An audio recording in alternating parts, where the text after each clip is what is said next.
right, Kane, we are live. It's really good to catch up with you. For everyone who doesn't know, my name's Clint. I'm the director of NAFCA, the North American Fence Contractor Association. I met Kane a number of years ago at our fence training school, and I touched base with him and I asked if he would take some time to just sit down with me and just talk about the fence industry, his experience with NAFCA's fence training school, and kind of learn more about him and learn how our fence training school benefited Kane in his business. So with that being said, Kane, why don't you introduce yourself? Hey, my name is Kane Farkas. I'm owner-operator of Farkas Fence. I've been doing fence since I was about 18 years old on and off. I read from commercial chain link to the smallest vinyl wood, any custom thing I can get my hands on. I am a fence man. That's awesome. I appreciate you taking the time today. We tried to do this in the summer, and I had a little technical error on this part, so we finally got a chance to sit down, and I really appreciate you taking the time. So, Yeah, my pleasure, man. No problem. You guys did great for me. You guys are awesome, awesome industry. I really like it. yeah. So you've been in the industry since you were 18. Tell me about your fence industry experience prior to you attending fence training school. Well, the difference is that most of the time before I got to that, like I was just slowly getting into the point of as owner and all that stuff. But the fence training school it taught you so much more about like I don't know the less of the competition part and more of the craft of it. So I mean, before I started with the commercial chain link as a grunt and just had to work my way up to that, and then as I started getting older, I started doing more of the other fences and then I realized that like there's a whole other aspect of the business. I mean, going how to build a fence and being good at building the fence is maybe half of being a fence man and being able to know what's going on with all this stuff. So the fence school, and that's why it was showing me all different aspects of what you were ready for. So you probably had 10 plus years experience before you came through the school, maybe 8 to 10 years, because you went through the school Yeah. 2018 or 19, I believe.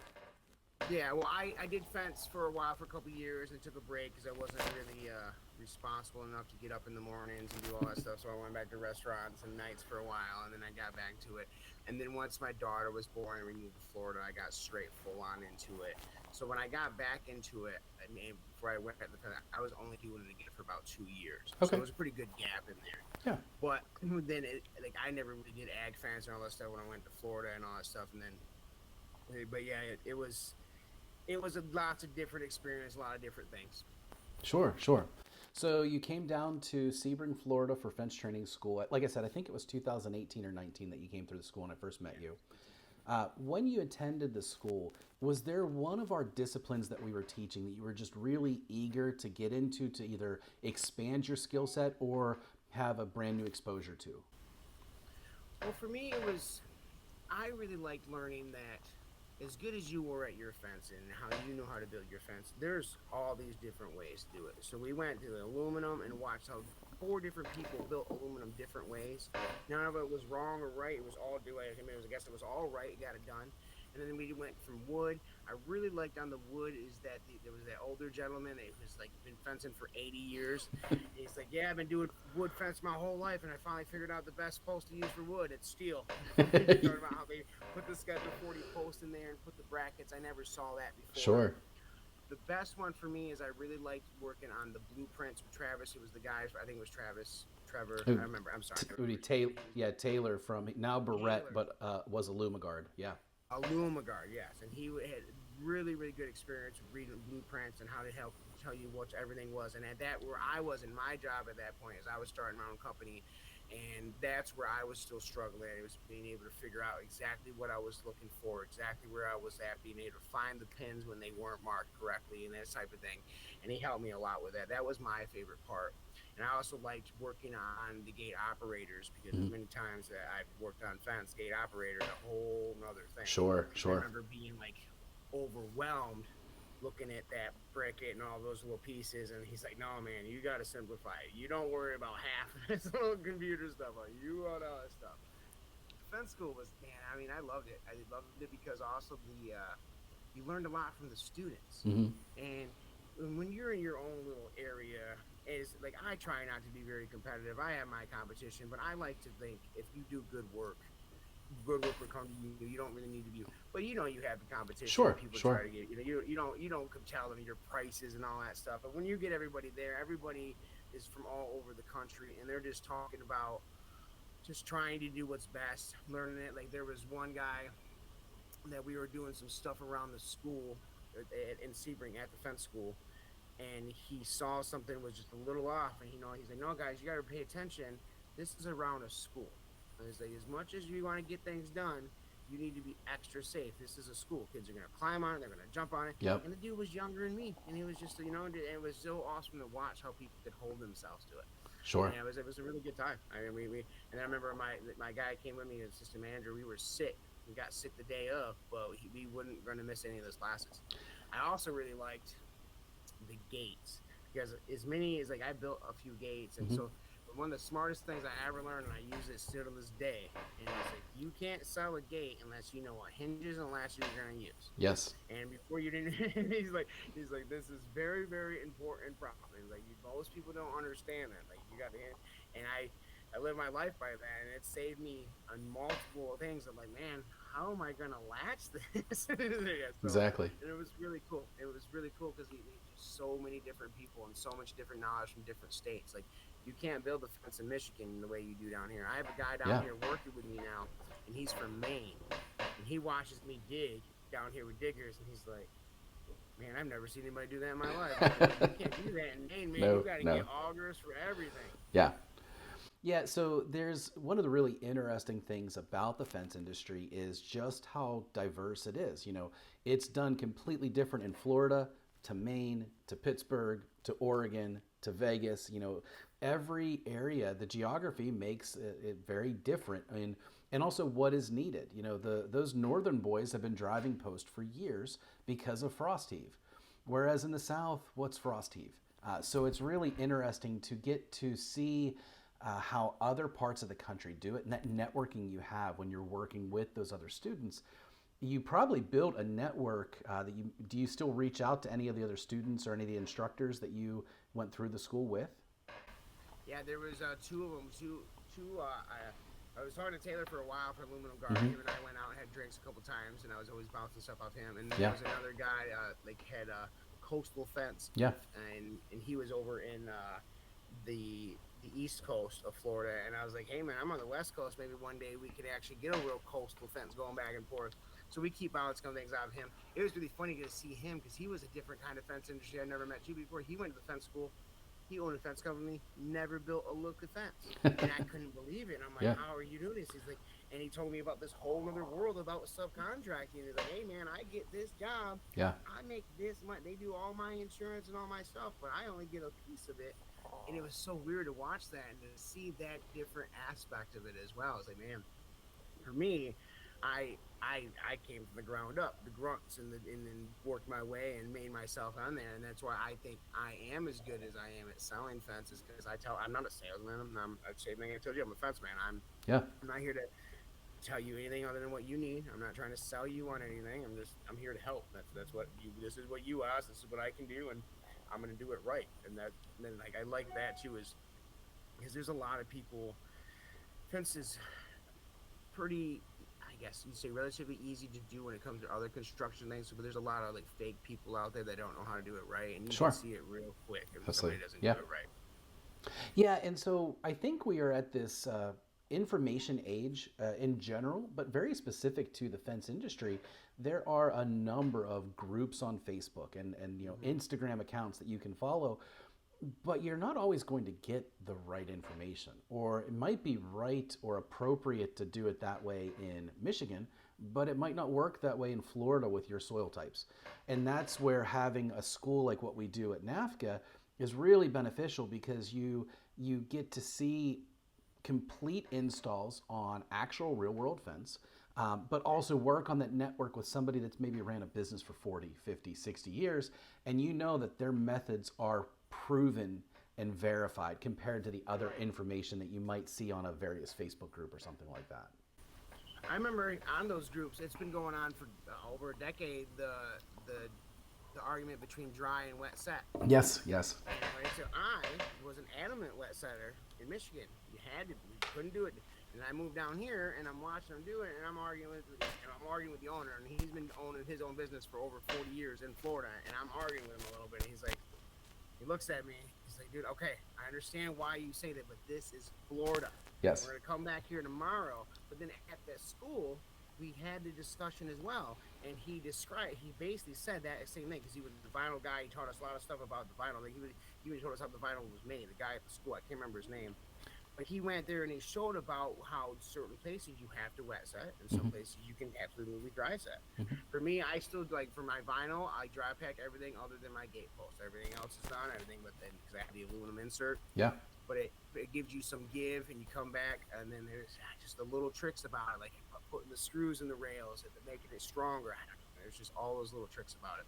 Nice, nice. But yeah, I thought it was pretty cool about that because I remember that discussion in particular because it's always been going on and people always, Yeah. and that's when you'll watch, you're talking to us about those groups, you'll ask a question and you'll have 40, 50 different comments Hmm. and there's 40 or 50 different ways to do it. Yes. And I'm not saying any of them is really wrong.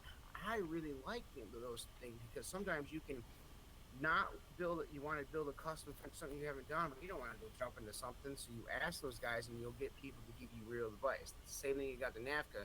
You get those guys, and they are looking at you. They just want you to to succeed. Yes. They want you to do what's better. And the way you're going to succeed in the fence business is your fence better be able to take a beating. You need to show up on time and do what you say you're going to do, and you'll be good. Absolutely. So one of the things that I think we really offer with our school is it gives that street cred, right? You have a network of people that you can reach out to with those questions, that you know it's a proven thing. Whereas when you're doing just the simple blind Google search or you're watching a video on YouTube, unless you know the person that made it, you have to kind of assess its merit and assess if it is an accurate, viable, sustainable way to do something. Whereas when you have a network of people that have ran their own business for 30, 40, 50, race stats for 65 years, you know that it's going to work because they are standing by it and their businesses have stood the test of time. Right, and that's the difference that you would get because you get to go on YouTube and figure out things, but this one you get people to actually know, and then it's just certain problems, and then you can ask them questions and then they have their ducks in the row. Hmm. And being able to have that matters a lot. Because like I said, the cool people ask me like, "Don't you get sick of building fences? Isn't it the same thing every day?" I'm like, "Dude, I've never built the same fence once." Yeah, And they exactly. look at me, what? I'm like, never once have I ever built the same fence. I mean, things look different. Sometimes I'll go to houses and they're pretty similar, but each one has its own Hmm. problems, its own things, its own challenges, its own ground. But dude, and the coolest thing for me about fence is I got my little Farkas fence sign and all that, and I just drive by with my daughter. They look, Daddy built that. Daddy Yes, built that. Daddy absolutely. built that. There's one that goes to her grandparents' house, and it's a monster white vinyl fence. And it's like every time we go by, it's like, and then last time we were going by, she's like, Dad, I know. That's great.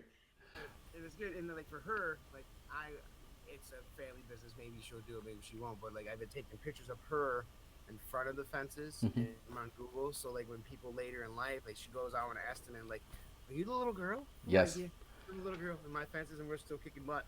That's some marketing 2.0 right there. Yeah, That's playing the long game. for sure, for But sure. I It's can, one of those things. as a second generation fencer myself, I completely get it. I understand because I grew up around my parents' business. So, going back to one other thing you stated too, you mentioned about how no two fences are the same. That's related to our fence training school and the various disciplines. Somebody might be really well versed in chain link, but a little leery to take on a vinyl or a wood or an ornamental aluminum. And it's a really great opportunity when you come to the school because you get a taste of everything and you get to see that real world installation of everything to give you the confidence to do that different fence that maybe you wouldn't normally install, but maybe expand your product offering and widen the net you're casting out there to your market back home. And that was a big one because that was actually was something I noticed a lot at the fence school. That there were groups that were mostly ag, and then there were groups that knew aluminum, and you could see how they were excited to learn so much more. Yeah.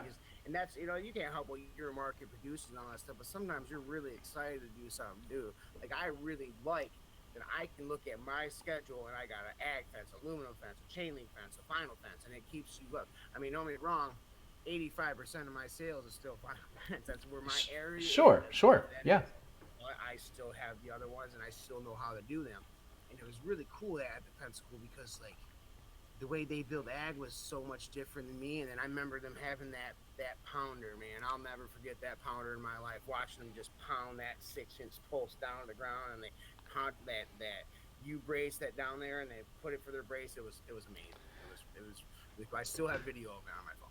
Yeah, that's a fun aspect of the school too, is you get to see a lot of really cool tools that you might not normally have access to. So you get to see the, especially now, there's been such a shift in the fence industry. There's a lot of new drivers on the market. There's a lot of new tools being brought specific to the fence industry. And when you come to the school, the instructors bring their toolbox to the classes.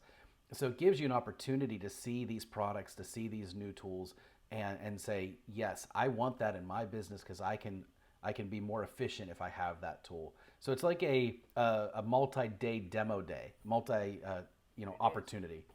And the better thing about seeing it at the school is that it's the people that actually use it and not the person that's trying to sell it. So they're not trying to sell you on anything. They're just saying, hey, man, this is what I like. This is what I use. Sure. Absolutely, I stand by this product. And that makes it so much better because nobody wants to be sold on anything. No. I don't. I just don't. I mean, a lot of times I like to see my demonstrations and all that stuff, but I don't like going to trade shows very often because, I mean, yes, that's what. But I want to see guys that actually done it, test the time. This works. This is a good product. Like I said, you get to see the product, know it works, being told by people it works, and you're not being sold on it. So if you like it, you decide to go get it. That's something you'll get at the fence school that you won't get at somewhere else. Yes, so that's a really important note and something that I hadn't really thought to push. But for anybody that's considering fence training school, all of our instructors are very, very good at presenting, this is how you can do it this way or this way. This is how I do it. Nobody is saying you have to buy my tool in order to do it this way. And that's an important thing to consider because, a number of our instructors, I'm one of the instructors on the farm and ranch. We make and sell that post driver. Nobody's going to be told that they have to buy that post driver to build fence. It's just showing that it's out there. Sean King, Mr. Fence, he's one of our instructors. Obviously, he is Mr. Fence Tools. He has a plethora. It gives you a chance to see and use them, but you're not being, there's no pressure to you have to buy it and do it this way. It just gives you a chance to see all of those different tools that are available on the market to help make your crew more efficient. Oh yeah, and most people don't get it. Like having the right tools makes it so much better. There was a time that I used to work for a company, and he would have us go out and do aluminum fence with a hacksaw. Like, he would send us out to do jobs, and he was a great guy. It was just what he did. Sure. He had us go do like jobs and didn't send us out with the sawzall. So if you're digging a roof, you're gonna have to fight every.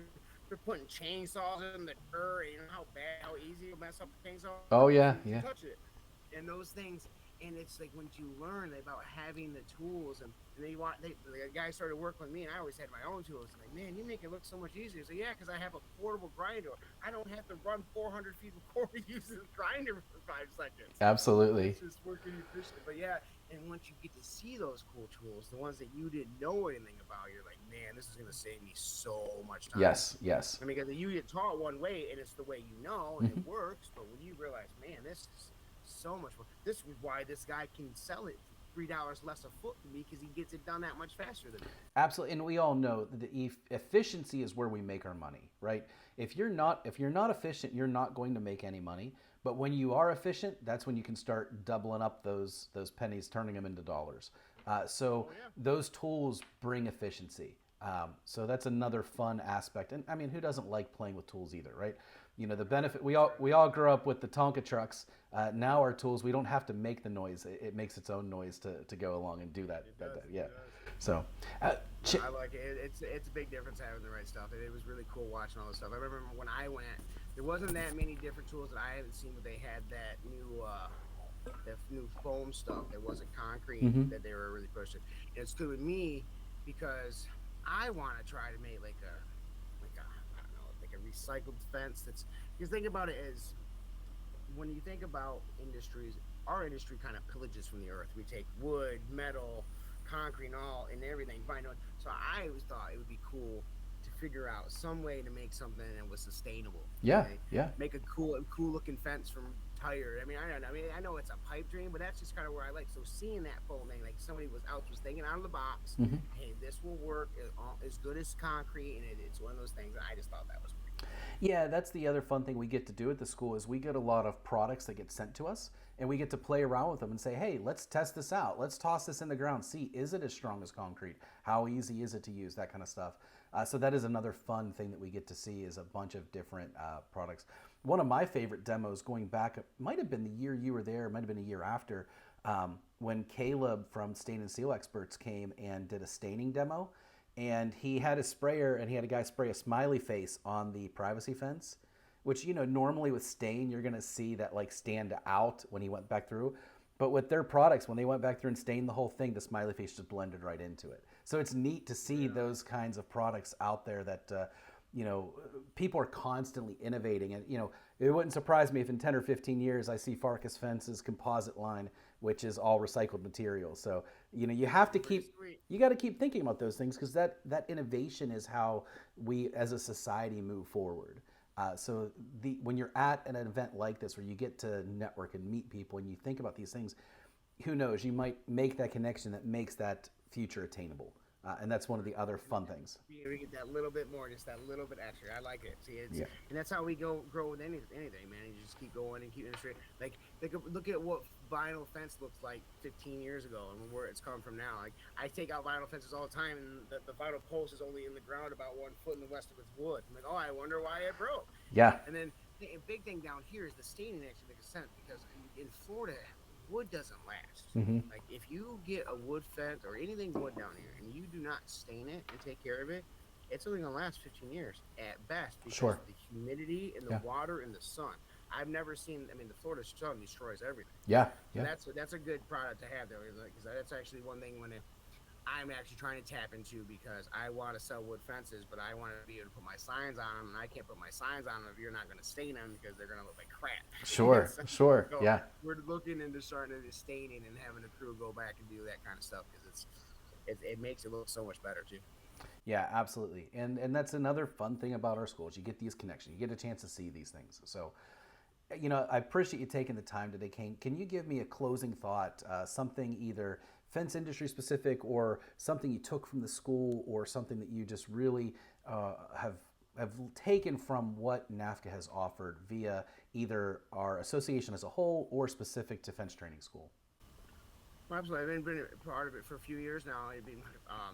I would say my best thing from it because it was an absolute delight. And I actually remember getting the certificate and framing it and putting it on in the office so people could see it and they could ask me about it. I'm like, hey man, I'm a certified fence man. This is what it is. Yeah. And it helped me a lot with my confidence because I was younger. I was a guy raised by women, and I didn't know. Like I knew my world, right? And I was pretty good. And I was pretty ahead in my world. I went out there and just sitting back, being a student, but in that same aspect, people will still coding you as your lead because you actually do know your stuff, and you did all that stuff, and it was the network and all that stuff, talking with everybody, and realize that you're not out there alone, and it's good. It is a good industry, and you can make a good living out of it. And it's not an easy living, and you're not really going to get too rich, but you can make a good living, and you can have fun, and you can stand by it. And like, it was really cool to watch that go by because I remember. I mean, I saw generations and generations of guys there when I was there, from young to old, from business owners to grunts, excuse me, that went through it all and through the hard times and the bad times and the recessions and then I remember them giving me confidence too about, hey man, if a recession happens, you can just dial back, but you can make it. You just have to. Because fence industry, people still need fence even during bad hard times. Yep. I mean, yes, most of the time people get it because they can afford it, but people sometimes still need it. So if you're good at it, you'll get it. I just thought the school for me was so much else because I did learn so different ways to do things that I still use to this day, like cutting out the spine out of a rail when you're going up a hill, something I never would have thought of. I was always trimming the pickets and just little things like that. And like I said, with the blueprint was the best for me because we spent extra time, and after the class I went back through him and I asked him the questions that I always got asked. And when you're on a bid, when people ask you the questions, that's when you're really going to get your sale by knowing the answers to the questions. That's what it did best for me. For me, it gave me the confidence that, hey, you are good at this. You got this, and you know that you can do this because you just held your own with all those guys that've been doing it for all this time, Sure. and you got it. They believe that you're good at it, and that helped.